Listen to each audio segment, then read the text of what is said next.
blood-soaked soil. Nobody can prepare you for this, even if you're a trained soldier. That night, blood was all over the ground, smeared on the concrete, splattered on the roads, leaving its mark on everybody forever. After the shelling stopped, I went into the coffee shop because I knew there was something going on there, as I could smell cooking. The boys knew what they were doing, so I looked for Mato. He told me, tomorrow morning you're going to report to the police station. And I said, yes, I will. While I was talking to him, I saw some older guys out in the street. Some big dicks, the party members like my dad had secretly got their weapons from the government over the past few months. These weapons that had cost government so much were now being returned.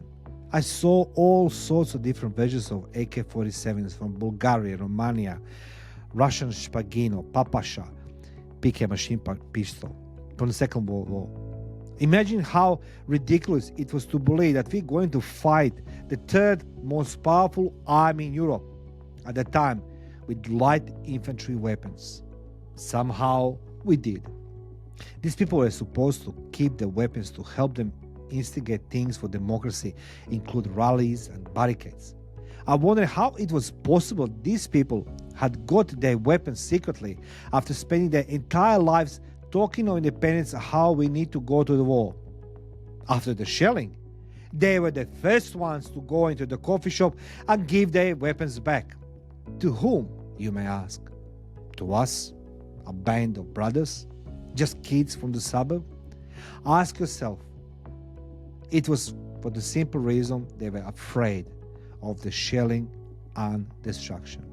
When they saw blood and dead bodies, they were the first ones to hide under the wives' skirts. As if I wasn't afraid. Like I didn't realize the Yugoslav People Army was shelling from the army barracks and had surrounded villages using all type of artillery. In particular, they used multiple rocket launchers that could fire 32 rockets per salvo from one truck. Of course, I was afraid.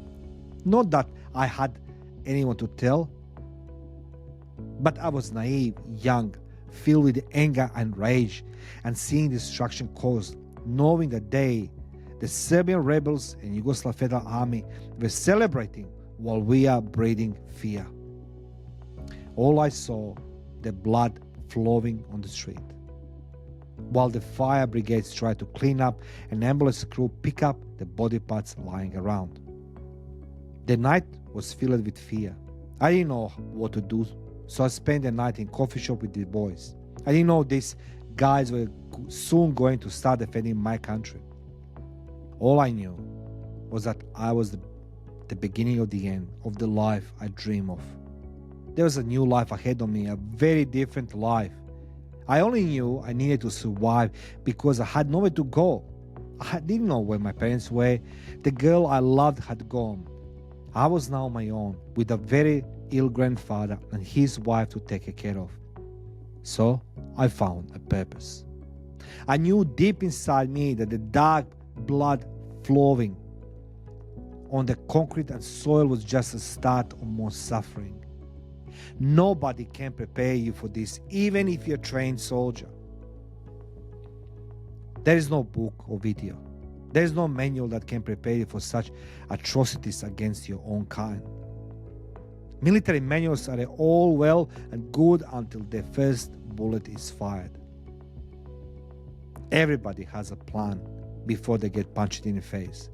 You suddenly needed to accept that everything you were seeing had become normal. But it wasn't normal. I saw men crying, women weeping, and children running in a circle as they're being deafened by the shelling. I knew that the only one thing I had was myself.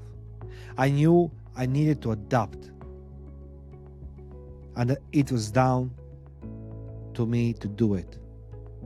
Whatever was coming, it was coming. I didn't know how it was going to come, but I knew that it will only take one shell landing in my vicinity. Regardless of where I was, that will mean my life was over. Dozens of people suffered the ultimate fate at night, even the old lady praying with the rosaries. You can't just add yourself overnight to these events. You just can't. Evolution gave us a key survival instincts we need to follow. We have 5 senses, need to see, feel, smell, touch, and hear. War is all about this. You need all 5 to keep yourself alive.